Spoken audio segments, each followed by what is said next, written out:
Hello बच्चों, कैसे हैं आप? इतने सारे फोटो देख आपको पता लग गया होगा कि ये राष्ट्रीय उद्यान और अभयारण्यों के फोटो हैं। बच्चों, इन सब के अलावा आपने अपने आसपास के क्षेत्र में चिड़ियाघर भी अवश्य ही देखा होगा। इन सब स्थानों को बनाने का उद्देश्य है पौधे एवं जंतुओं को संरक्षित करना, और यही अपना आज का पाठ भी है। तो बच्चों, पढ़ते हैं अपनी कक्षा 8 का पाठ नंबर 7, जिसका नाम है पौधों एवं जंतुओं का संरक्षण।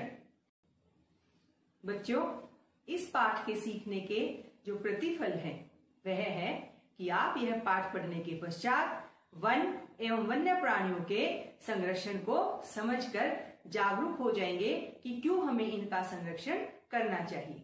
साथ ही बच्चों, वृक्ष, ऊर्जा और पानी के उपयोग और पुनः उपयोग व बचत के प्रति भी आप संवेदनशील हो जाएंगे।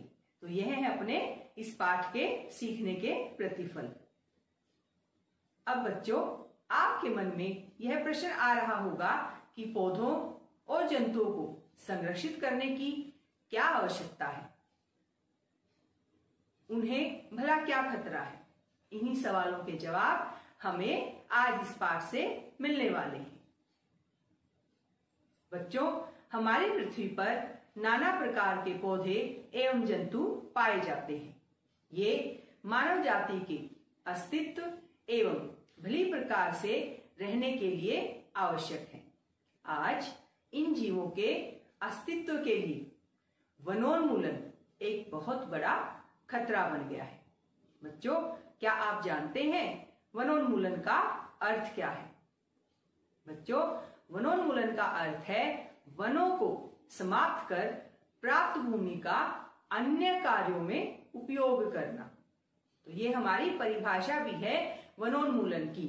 मैं फिर से दोहराती हूं, वनों को समाप्त कर प्राप्त भूमि का अन्य कार्यों में उपयोग करना वनोन्मूलन कहलाता है। अब वनों की या वृक्षों की कटाई हम क्यों करते हैं? उसके कई कारण हैं, जैसे कृषि के लिए भूमि प्राप्त करना, घरों एवं कारखानों का निर्माण करना, या फर्नीचर बनाने या लकड़ी का ईंधन के रूप में उपयोग करना इसके कारण है। साथ ही बच्चों, दावानल या भीषण सूखा भी वनोन्मूलन के कुछ प्राकृतिक कारक हैं। जो पहले बताए वो थे मनुष्य के कारण, और अब जो है ये प्राकृतिक कारक हैं। और इसके बाद बच्चों, वनोन्मूलन के बड़े ही भीषण परिणाम होते हैं।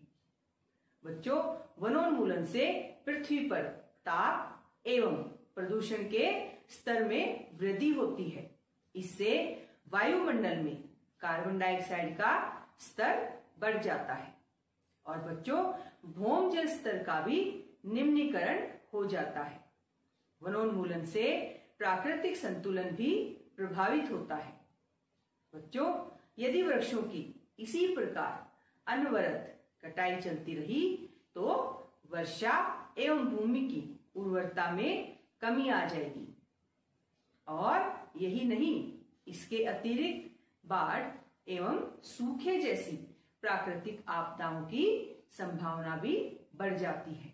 ये बहुत सारे दुष्परिणाम हैं वनोन्मूलन के। बच्चों, अब याद कीजिए कि प्रकाश संश्लेषण की क्रिया में पौधों को भोजन बनाने के लिए कार्बन डाइऑक्साइड की आवश्यकता होती है। कम वृक्षों का अर्थ है, यहाँ आप ध्यान से समझें, यदि पेड़ कम होंगे यानी कम अगर वृक्ष हैं तो कार्बन डाइऑक्साइड के उपयोग में कमी आना, जिससे वायुमंडल में उसकी मात्रा बढ़ जाती है, क्योंकि कार्बन डाइऑक्साइड पृथ्वी द्वारा उत्सर्जित ऊष्मीय विकिरणों का प्रग्रहण कर लेती है, और अंततः इसकी मात्रा में वृद्धि के परिणाम स्वरूप विश्व उष्णन होता है, यानी हमारी पृथ्वी का जो तापमान है वह बढ़ जाता है। और बच्चों, पृथ्वी के ताप में वृद्धि से जल चक्र का संतुलन बिगड़ता है और वर्षा दर में कमी आती है, जिसके कारण सूखा पड़ता है। तो ये सब किसकी वजह से हुआ? वृक्षों की कटाई की वजह से, और ये इतना बड़ा जो दुष्प्रभाव है वो हमारे सामने आता है। साथ ही बच्चों, मृदा के गुणों में परिवर्तन आने का मुख्य कारण वनोन्मूलन है। यानी हमारी मिट्टी के जो गुण हैं जिनसे उनकी उर्वरता बनती है, उसमें भी जो है परिवर्तन आता है। और उसका मुख्य कारण क्या है? शाबाश, वनोन्मूलन। किसी क्षेत्र की मृदा के भौतिक गुणों पर वृक्षारोपण और वनस्पति का प्रभाव पड़ता है। बच्चों याद कीजिए, कक्षा 7 में वृक्ष किस प्रकार मृदा अपरदन को रोकते हैं। भूमि पर वृक्षों की कमी होने से मृदा अपरदन अधिक होता है। मृदा की ऊपरी परत हटाने से नीचे की कठोर चट्टानें दिखाई देने लगती हैं। इससे मृदा में ह्यूमस की कमी होती है तथा इसकी उर्वरता भी अपेक्षाकृत कम होती है और धीरे धीरे उर्वर भूमि मरुस्थल में परिवर्तित हो जाती है। और बच्चों, इस पूरी क्रिया को हम मरुस्थलीकरण कहते हैं। यानी हमारी जो उपजाऊ भूमि थी वो पेड़ों के कटने की वजह से धीरे धीरे जो है वो उसकी ऊपरी परत हट जाती है और उसके नीचे की जो पत्थर या चट्टानें होती हैं वो बाहर आ जाती हैं। और इस प्रकार से जो उपजाऊ भूमि थी वो वक्त के साथ साथ पेड़ों की अनुपस्थिति के कारण मरुस्थल भूमि में परिवर्तित हो जाती है। बच्चों, मरुस्थलीकरण के अलावा वनोन्मूलन से मृदा की जल धारण क्षमता तथा भूमि की ऊपरी सतह से जल के नीचे की ओर अंतःस्रवण पर भी विपरीत प्रभाव पड़ता है, जिसके परिणाम स्वरूप बाढ़ आती है। और आप अभी अखबारों में भी पढ़ते होंगे कि हमारे कितने सारे राज्य हैं जो बाढ़ से ग्रस्त हैं। यही नहीं बच्चों, मृदा के अन्य गुण जैसे पोषक तत्व, गठन इत्यादि भी वनोन्मूलन के कारण प्रभावित होते हैं। यानी आप सोच सकते हैं कि सिर्फ वृक्ष काटने से हमारे पूरे जो पृथ्वी का तापमान है या पेड़ है या मिट्टी है या जल चक्र है या मिट्टी की जो क्वालिटी है, उसकी जो गुणवत्ता है, उसमें कितना भारी परिवर्तन होता है। अब बच्चों, आप एक छोटा सा क्रियाकलाप करें जिससे आप समझ जाएंगे कि हम यहाँ पर जो बात कर रहे हैं वह कितनी महत्वपूर्ण है। जैसे वनों से हमें अनेक प्रकार के उत्पाद प्राप्त होते हैं। आप क्या करें, इन उत्पादों की एक सूची बनाएं। जैसे दवाइयां, लकड़ी, ईंधन, ये सभी हमें वनों से प्राप्त होते हैं। यदि हम इन वृक्षों की निरंतर कटाई करते रहें तो क्या हमें इन उत्पादों की कमी का सामना करना पड़ेगा? आप सोचें, यह बहुत ही विचारणीय पहलू है। साथ ही बच्चों, वन एवं वन्य प्राणियों को किस प्रकार बचाया जा सकता है, यह प्रश्न भी आप अवश्य सोचें, क्योंकि ये हम ही मनुष्य हैं जो इस प्रकार से इन सभी को प्रभावित कर रहे हैं केवल अपनी इच्छाओं के लिए। बच्चों, अब मैं चित्र की सहायता से पंचमढ़ी जैव मंडलीय संरक्षित क्षेत्र की सैर आपको करवाती हूं। बच्चों, इस क्षेत्र के पौधे एवं जंतु ऊपरी हिमालय की श्रृंखलाओं एवं निचले पश्चिमी घाट के समान है। इस क्षेत्र की जैव विविधता बड़ी अनूठी है। जैविक महत्व के क्षेत्रों का संरक्षण हमारी राष्ट्रीय परंपरा का एक भाग है। बच्चों, जैव मंडल हम किसे कहते हैं? जैव मंडल पृथ्वी का वह भाग है जिसमें सजीव पाए जाते हैं अथवा जो जीवन यापन के योग्य है। ऐसे भाग को हम जैव मंडल भाग कहते हैं। जैव विविधता का अर्थ है पृथ्वी पर पाए जाने वाले विभिन्न जीवों की प्रजातियां, उनके पारस्परिक संबंध और पर्यावरण से उनका संबंध, ये सभी मिलकर के जैव विविधता का निर्माण करते हैं। बच्चों, यही नहीं, वनस्पति जात और प्राणी जात और उनके आवासों के संरक्षण हेतु संरक्षित क्षेत्र चिन्हित किए गए हैं, जिन्हें अभयारण्य, राष्ट्रीय उद्यान और जैव मंडल आरक्षित क्षेत्र कहते हैं। वृक्षरोपण, कृषि, चारागृह, वृक्षों की कटाई, खाल प्राप्त करने हेतु शिकार इन क्षेत्रों में निषिद्ध है। यानी यहाँ जानवर रूप से सुरक्षित रखे जाते हैं। अभयारण्य बच्चों क्या स्थान है, यानी हम अभयारण्य किसको कहेंगे? वह क्षेत्र जहां जंतु एवं उनके आवास किसी भी प्रकार के विक्षोभ से सुरक्षित हैं, उस पूरे क्षेत्र को हम अभयारण्य कहते हैं। और यदि हमें बतानी हो राष्ट्रीय उद्यान की परिभाषा, तो बच्चों वन्य जंतुओं के लिए आरक्षित क्षेत्र जहां वह स्वतंत्र यानी निर्बाध रूप से आवास एवं प्राकृतिक संसाधनों का उपयोग कर सकते हैं, उस क्षेत्र को हम राष्ट्रीय उद्यान कहते हैं। फिर है बच्चों जैव मंडल आरक्षित क्षेत्र। यह क्या होता है?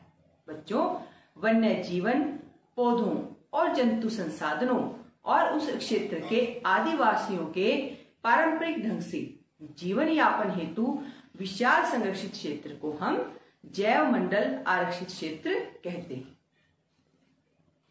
बच्चों जैव विविधता के संरक्षण के उद्देश्य से ये सभी जैव मंडल आरक्षित क्षेत्र बनाए गए हैं। जैसा कि आप जानते ही हैं, जैव विविधता का अर्थ जो अभी बताया था कि किसी क्षेत्र विशेष में पाए जाने वाले सभी पौधों, जंतुओं और सूक्ष्म जीवों की विभिन्न प्रजातियां मिलकर के उस जैव विविधता का निर्माण करते हैं जो उस क्षेत्र में पाई जाती है। किसी क्षेत्र का जैव मंडल आरक्षित क्षेत्र उस क्षेत्र की जैव विविधता एवं संस्कृति को बनाए रखने में सहायक होता है। किसी जैव मंडल आरक्षित क्षेत्र के अंतर्गत अन्य संरक्षित क्षेत्र भी हो सकते हैं, जैसे पचमढ़ी जैव मंडल आरक्षित क्षेत्र में सतपुड़ा नामक एक राष्ट्रीय उद्यान तथा बोरी एवं पचमढ़ी नामक 2 वन्य जंतु अभयारण्य आते हैं, जैसा मैं अभी आपको चित्र में दिखा रही हूं। बच्चों आप एक छोटा सा क्रियाकलाप और करें। क्या करना है आपको कि अपने क्षेत्र में जहां आप रहते हैं वहां पर जैव विविधता को विक्षोभित करने वाले कारकों की सूची बनाइए, यानी वो कारण आपने ढूंढने हैं, वो लिस्ट बनानी है जिसमें आपके आसपास के क्षेत्र में जैव विविधता को खतरा है। किन कारणों से खतरा है वो कारणों की आप सूची बनाएं। इनमें से कुछ क्रियाकलाप अनजाने में ही जैव विविधता में विक्षोभ उत्पन्न कर सकते हैं, यानी हमें पता ही नहीं होता कि हम अपनी जैव विविधता को कठिनाई में डाल रहे हैं। मनुष्य की इन गतिविधियों की आप एक सूची बनाइए, फिर सोचें या लिखें कि इन्हें कैसे रोका जा सकता है। इसके लिए आप अपने माता पिता से भी चर्चा कर सकते हैं। साथ ही बच्चों हम वनस्पति जात या प्राणी जात किसे कहेंगे? आपके या किसी एक विशेष क्षेत्र में पाए जाने वाले पेड़ पौधे उस क्षेत्र के वनस्पति जात कहलाएंगे और उसी क्षेत्र में पाए जाने वाले जीव जंतु उस क्षेत्र के प्राणी जात कहलाएंगे। बच्चों जैसे साल, सागौन, आम, जामुन, सिल्वर फर्न, अर्जुन, ये सभी वनस्पति जात हैं और चिंकारा, नीलगाय, बार्किंग हिरण, चीतल, तेंदुआ, जंगली कुत्ता, भेड़िया इत्यादि ये सभी पचमढ़ी जैव मंडल आरक्षित क्षेत्र के प्राणी जात हैं। इसी प्रकार आप अपने आसपास पाए जाने वाले पेड़ पौधों को वनस्पति जात और वहां पाए जाने वाले जीव जंतु को प्राणी जात कह सकते हैं। यहाँ आपको चित्र में एक बड़ी ही सुंदर गिलहरी जिसकी पूंछ कैसी है, लंबी फर वाली, ये दिखाई दे रही है। आप इसके विषय में जानने के लिए बड़े उत्सुक होंगे। इसका नाम पता है क्या है? इसे हम विशाल गिलहरी कहते हैं और यह पचमढ़ी जैव मंडल आरक्षित क्षेत्र की विशेष क्षेत्रीय स्पीशीज है। अब आप कहेंगे कि ये क्या होती है?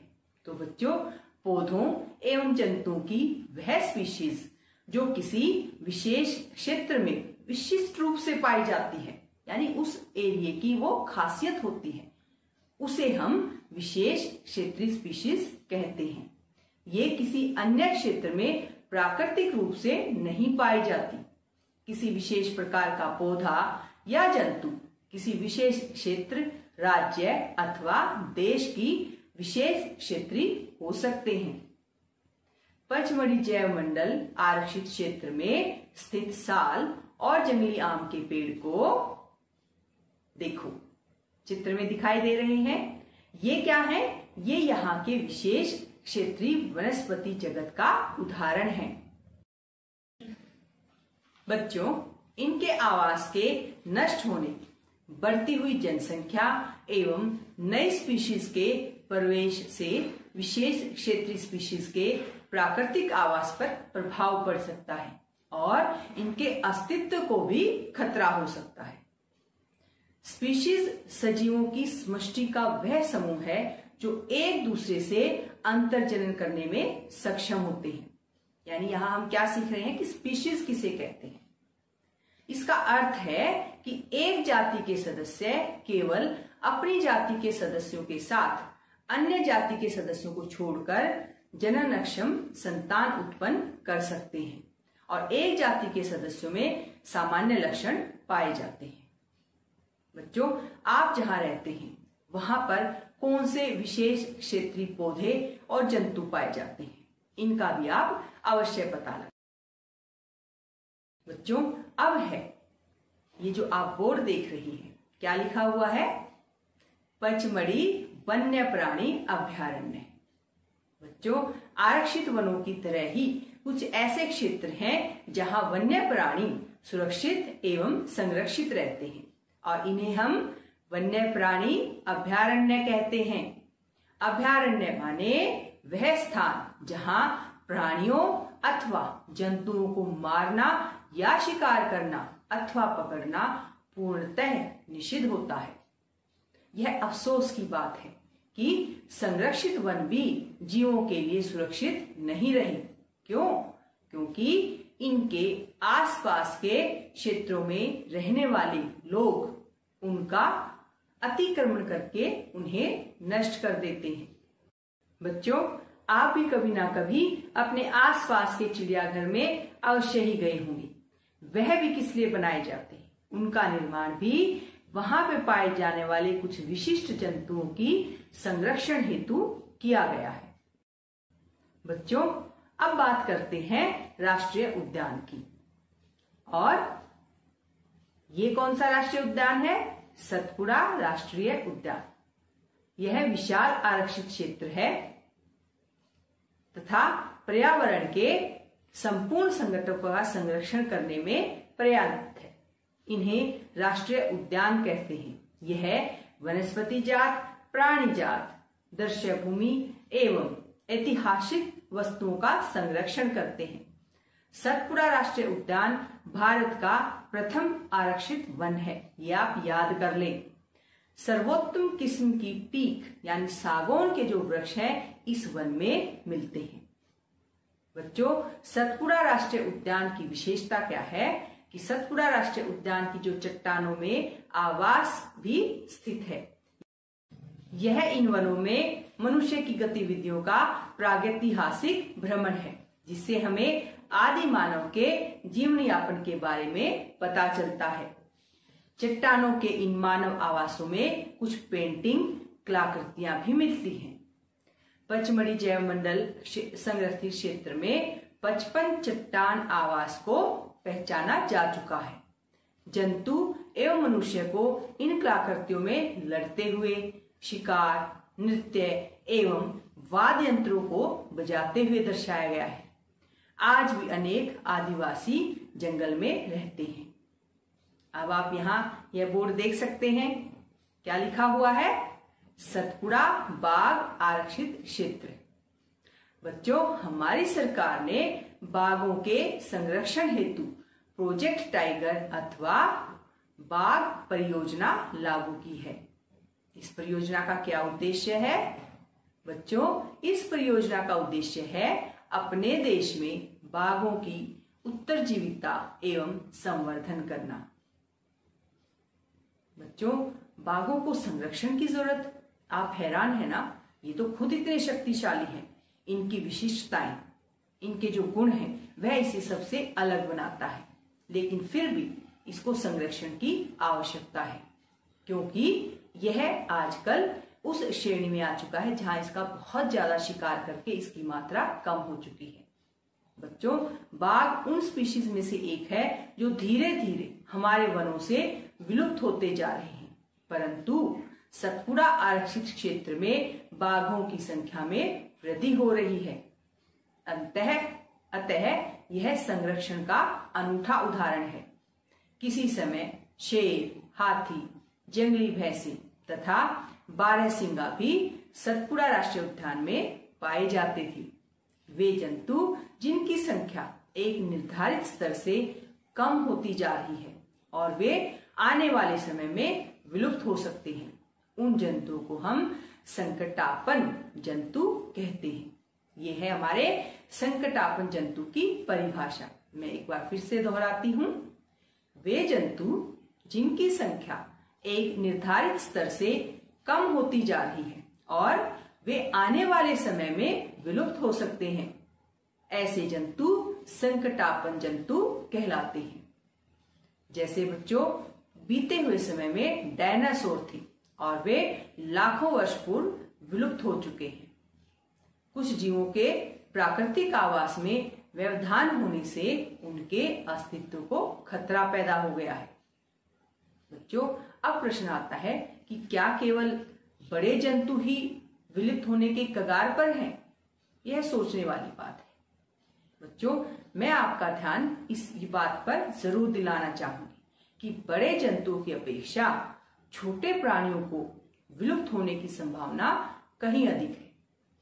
हम ध्यान नहीं करते, परंतु अक्सर हम सांप, मेंढक, छिपकली, चमगादड़ तथा उल्लू इत्यादि को निर्दयता से मार डालते हैं और परितंत्र में उनके महत्व के विषय में सोचते भी नहीं। उनको मारकर हम स्वयं की हानि कर रहे हैं।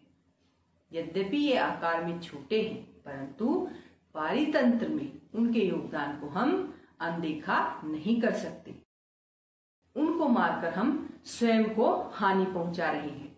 यद्यपि वे आकार में छोटे हैं, परंतु पारितंत्र में उनके योगदान को अनदेखा नहीं किया जा सकता।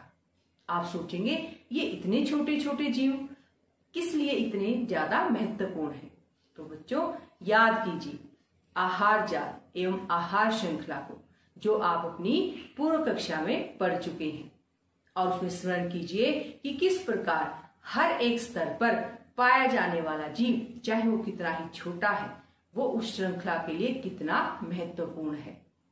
यदि हम उस श्रृंखला के किसी भी स्तर से किसी भी जीव को हटा देते हैं तो पूरी श्रृंखला जो है वो प्रभावित हो जाती है। और इसीलिए ये जितने छोटे छोटे जीव हैं जिनको हम यूं ही निर्दयता से मार डालते हैं, अपना एक महत्वपूर्ण स्थान अपनी आहार श्रृंखला में रखते हैं। किसी क्षेत्र के सभी पौधे, प्राणी एवं सूक्ष्म जीव अजैव घटकों जैसे जलवायु, भूमि, नदी, डेल्टा इत्यादि संयुक्त रूप से किसी पारितंत्र का निर्माण करते हैं, यानी जैव और अजैव घटक मिल करके एक पारितंत्र का निर्माण करते हैं। बच्चों, अब मैं आपको एक विशेष पुस्तक दिखाती हूँ। इस पुस्तक का नाम है रेड डाटा पुस्तक। हैरान हो गए ये देखकर कि ये कौन सी पुस्तक है? यह बड़ी महत्वपूर्ण पुस्तक है बच्चों, रेड डाटा पुस्तक वह पुस्तक है जिसमें सभी संकटापन्न स्पीशीज का रिकॉर्ड रखा जाता है, यानी उन सभी की सूची इसमें होती है कि किस जीव पर कितना खतरा है, वो किस संकट की कगार पर पहुंच चुका है। पौधों, जंतुओं और अन्य स्पीशीज के लिए अलग अलग रेड डाटा पुस्तकें हैं और इसकी जानकारी आप जो है वो अपने कंप्यूटर पे भी प्राप्त कर सकते हैं। अब यह चित्र देखो, कितने सारे पक्षी, पर ये क्या, ये तो उड़कर कहीं जा रहे हैं। कहाँ जा रहे हैं और क्यों जा रहे हैं? बच्चों, जलवायु में परिवर्तन के कारण प्रवासी पक्षी प्रत्येक वर्ष सुदूर क्षेत्रों से एक निश्चित समय पर उड़कर आते हैं। वह वहां से यहाँ अंडे देने के लिए आते हैं। क्यों? क्योंकि उनके मूल आवास में बहुत अधिक ठंड के कारण वह उस स्थान पर जीवन यापन हेतु उनके लिए अनुकूल नहीं होता। तो ऐसे पक्षी अपने आप को या अपनी जान बचाने के लिए उड़कर सुदूर क्षेत्रों तक लंबी यात्रा करते हैं और इन पक्षियों को हम एक विशेष नाम देते हैं, प्रवासी पक्षी।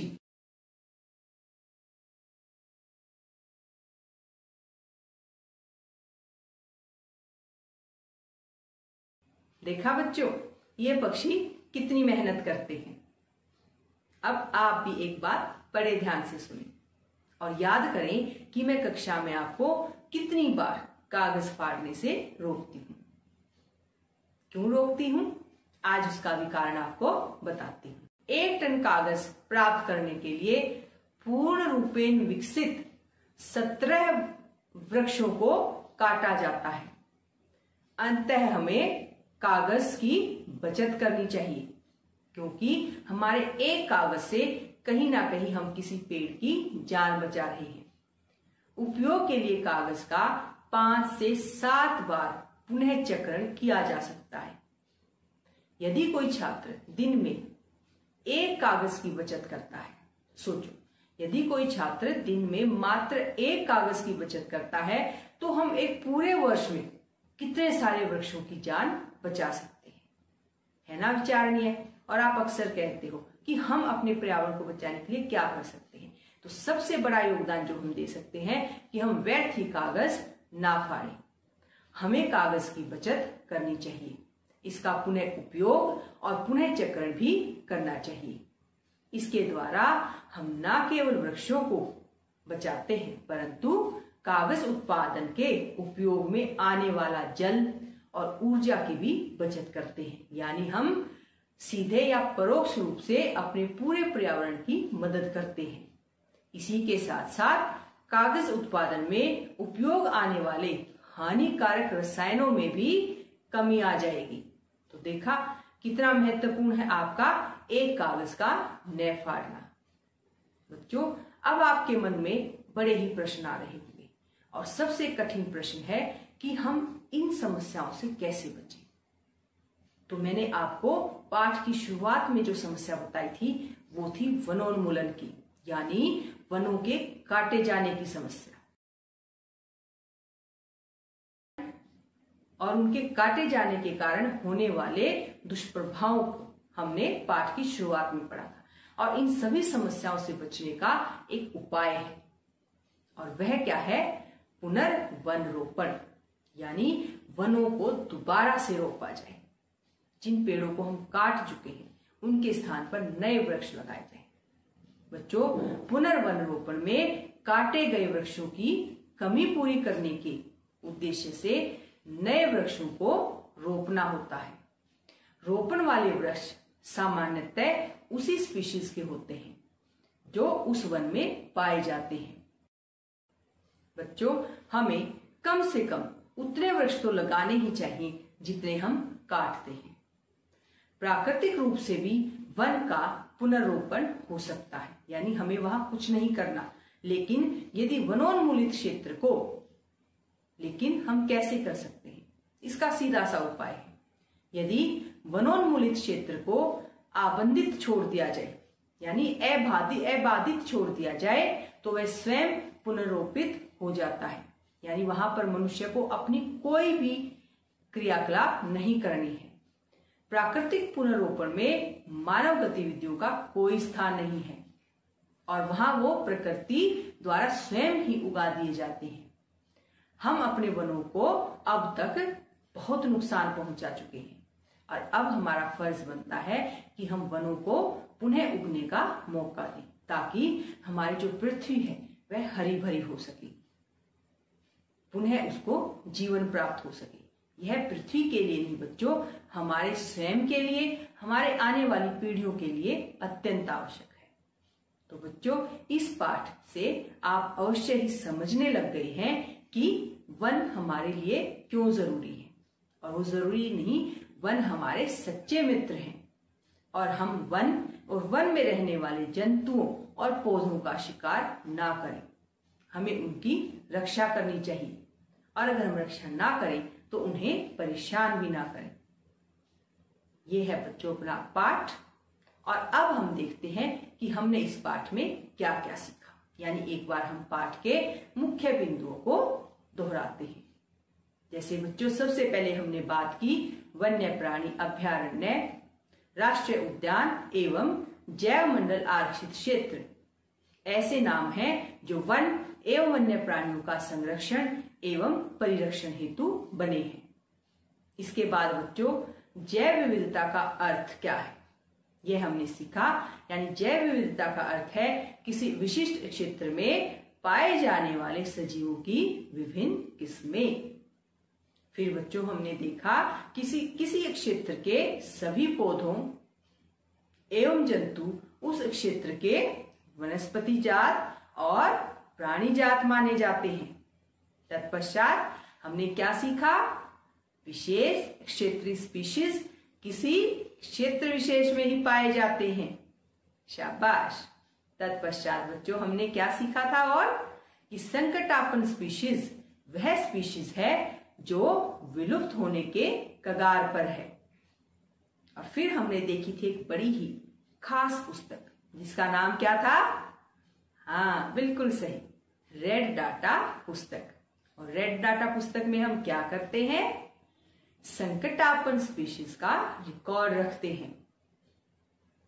इसके बाद बच्चों हमने बात की प्रवास की। और प्रवास क्या है, प्रवास वह परिघटना है जिसमें किसी स्पीशीज का अपने आवास से किसी अन्य आवास में हर वर्ष की विशेष अवधि में विशेषकर प्रजनन हेतु चलन होता है। उस पूरी घटना को हम प्रवास कहते हैं।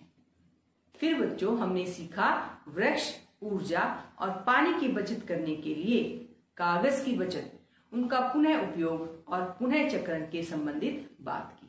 और यह भी जाना कि किस प्रकार हमारा एक छोटा सा प्रयास यानी कागज को न फाड़ने का प्रयास हमारी पूरी प्रकृति के लिए फायदेमंद हो सकता है।